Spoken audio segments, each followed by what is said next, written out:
Hello everyone, welcome to the Commerce Achiever platform. With today's session, we are going to solve one more numerical for of 2023 UPSC Commerce option, and we are going to discuss the income tax question today. And I'm going to include those numerical solutions with current amendments and updates also. Okay, so please stay connected and take the maximum benefit. And before going ahead, I'll just like to request you, please don't mug up the solution, try to understand, because the same question will not repeat but similarity of the pattern may repeat, so try to understand the concept, and in case if you have any query, feel free to ask in the comment section. So the question is 3b we are going to discuss, and let's discuss about the question first, and then we will move ahead with the solution. Okay, so we have given two houses, house 1 and house 2, and we are required to compute the taxable income. If you can see, it is asking to compute the taxable income of Mr. A for the assessment year 22-23. So it's a question of 2022 and 23.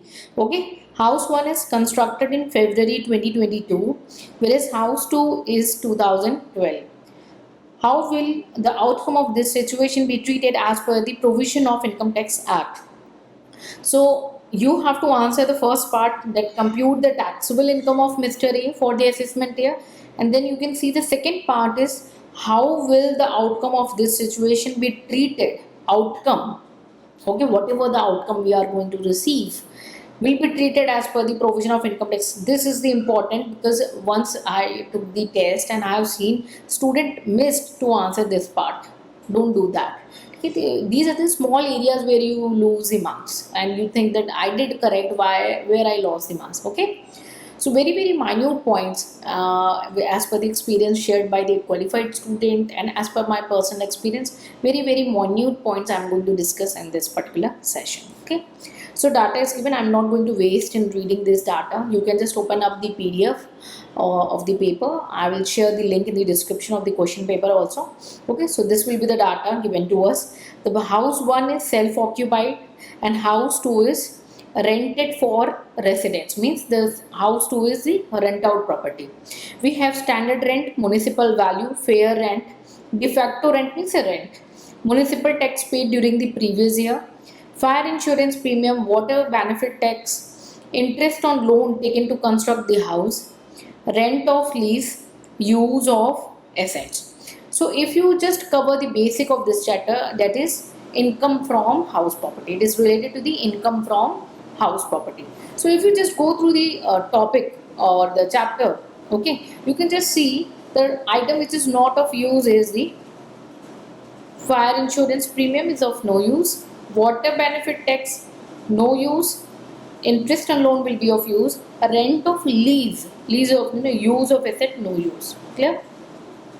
So you don't need to mug up, try to understand. If you don't know why these things are not in use, please read the provision of income from house property. Okay, so I hope the question is clear. Don't worry, I will share the link of PDF. You can just go through the PDF once again. Okay, okay, just I'm going to start with the solution.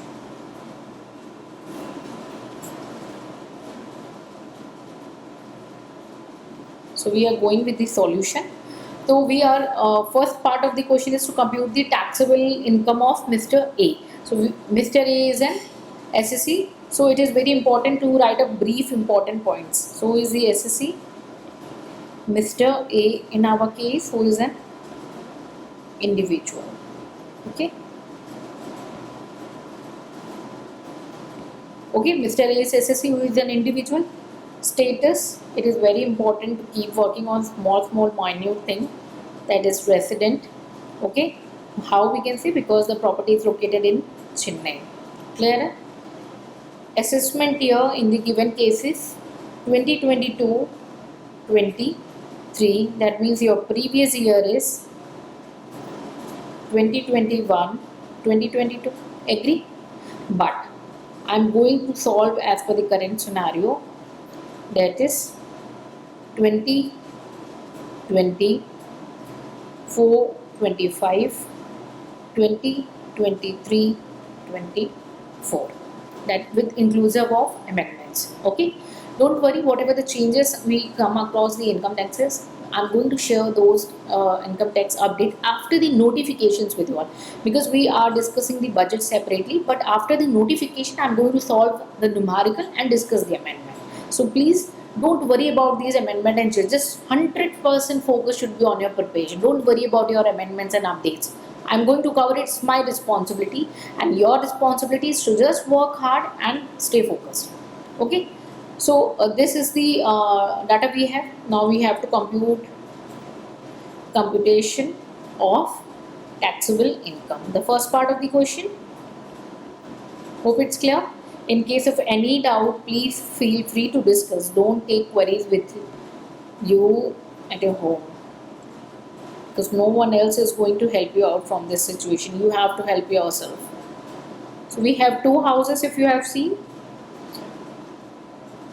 house 1 and house 2.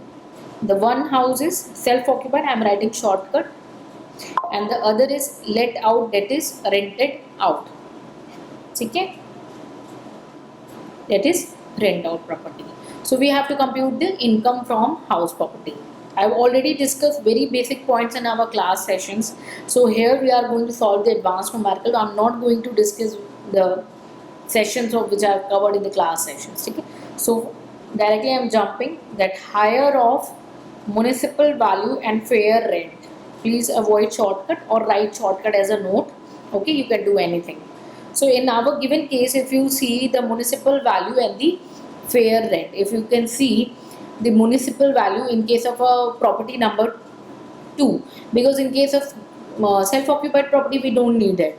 Okay, so higher of municipal value and the fair rent. Municipal value is 45,000 and fair rent is 60,000. So which is higher? Fair rent, that is 60,000. The first step will be 60,000.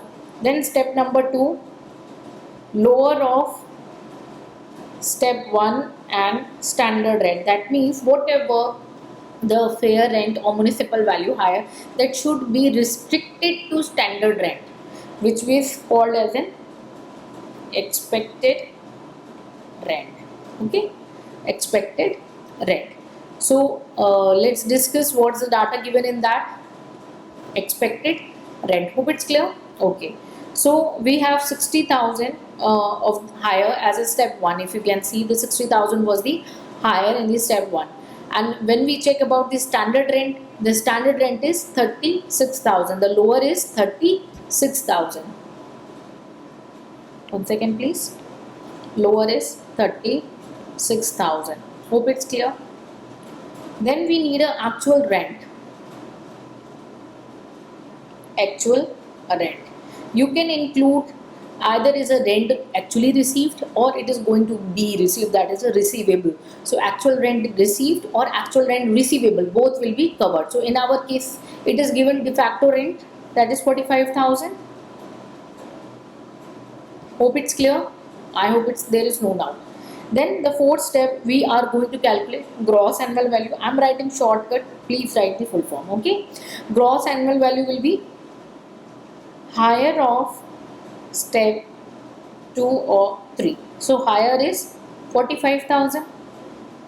I hope it's clear. 45,000. Then fifth is municipal tax. It is very important to check the condition of municipal tax. That means it is paid in the previous year, it should be paid by the owner. You need to check these conditions, that in mentally, okay, not in the write-up. Mentally you have to check, okay, it is paid by the owner, it is paid in the previous year. If nothing is given in the question, you assume, and you can, if your time permit, write as a note. Okay, it will obviously put a good impression in the front of examiner. Sorry. Okay, so municipal tax given in our case is the municipal tax paid during the previous year is 7,250. 7,250. So we got the municipal tax. Then we got NAV, net annual value. Step 4 minus 5. So in case of self-occupied property, you know that net annual value is always be nil. 45,000 minus 7,250, that comes to 37,750. Don't worry, I am going to discuss amendment also. Currently the things are going same. Now the amendments come into the picture. Okay, I'll discuss the amendment, don't worry.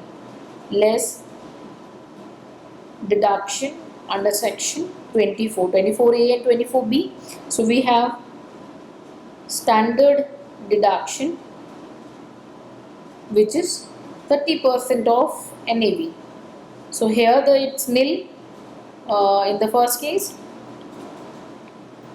okay, and in the second case 37,750, 30%, that is 11,325. Clear?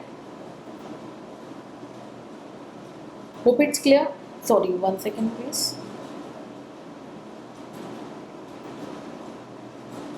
11,325. Okay.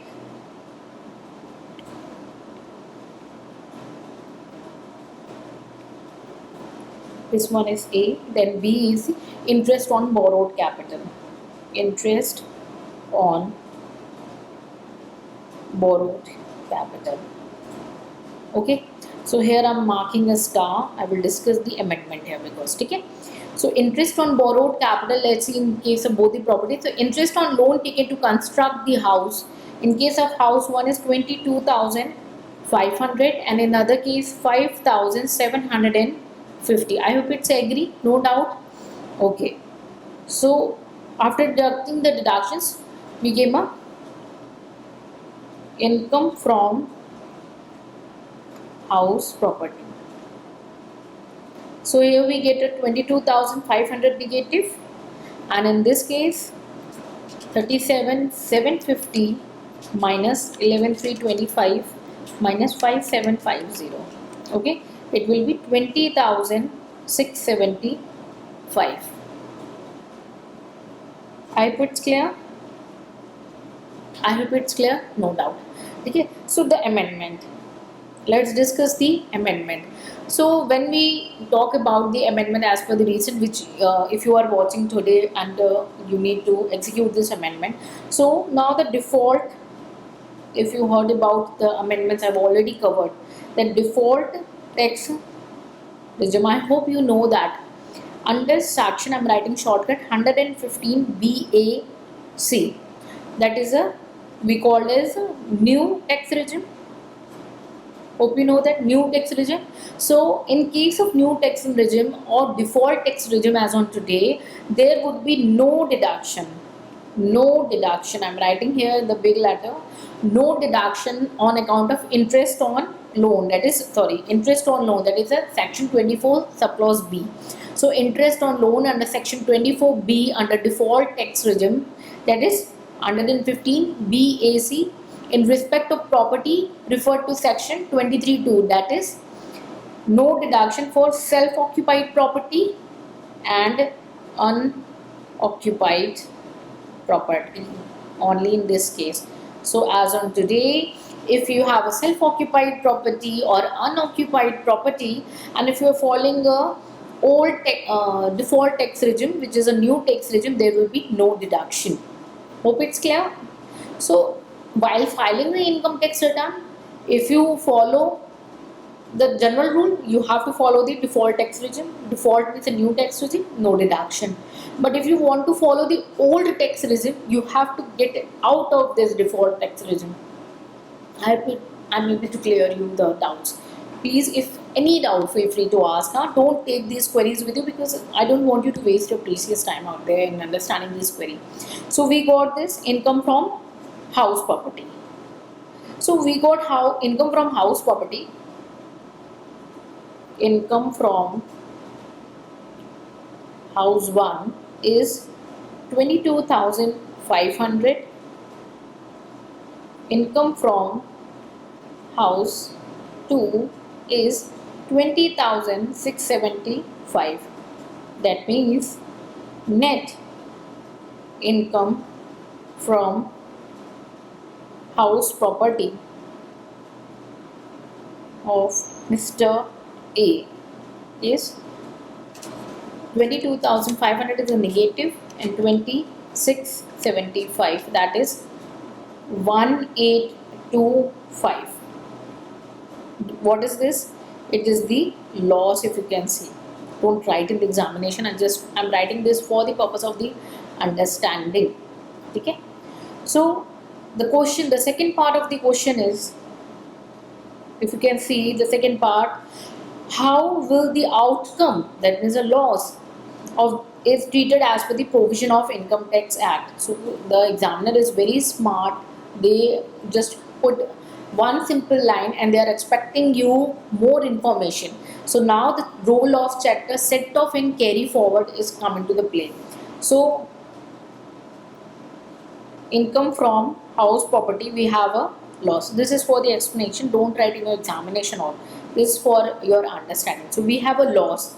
So loss first can be set off with other heads subject to the relative conditions, and if there is no requirement of set off left, you can be carry forward and set off from income from house property.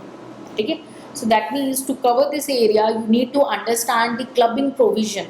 Okay, you need to understand the clubbing provision of the Income Tax Act, that income from house property loss, how you can adjust, like with your how you can set off and how you can carry forward and adjust to the future years. So first you have to check that either you are able to adjust into other areas set off, either you can means adjust in the current year or not, and if you can adjust the loss in the current year, so you can just do it. Okay, the first you have to do is intra-head adjustment. So I am writing for your understanding. Intra-head means house property to house property. Okay, then you check inter-head adjustments, and still if you left with the losses, you can carry forward and set off in the same head, because after carry forward you cannot adjust into the other head, and that means inter head you cannot do that. I hope it's clear. So house property, the loss from house property can be set off against any other income. However, the set off losses can be done up to rupees only 2 lakh. So I've already covered in this chapter. Okay, for particular assessment here. Okay, so the adjustment should be limited. In our case, it is only 1,825. It can be easily be adjustable because the limit is the 2 lakh rupees. Okay, so if you have a house property loss, first adjust if you have any income from house property. Okay, or otherwise you can adjust to business loss, which is actually non-speculative business loss, or other source loss. You can adjust there. Okay, otherwise, sorry, carry forward and adjust to the extent of 2 lakh. Okay, so in case of income from house property, you can carry forward up to 8 years. Okay, and you can adjust only against the income from house property income. So this will be your second part of your answer. I hope it's all clear, and in case of any doubt, because nothing more left to discuss, in case of any doubt, feel free to ask in the comment section. And it's my humble request, don't waste your time here and there. In case of any amendment or changes, I'll definitely going to bring up after the notification. Budget I will discuss separately, and after the notification we'll come up with the numerical. Okay, so stay connected, keep working hard. See you in the next session. Till then, take care, bye bye, and Jai Hind.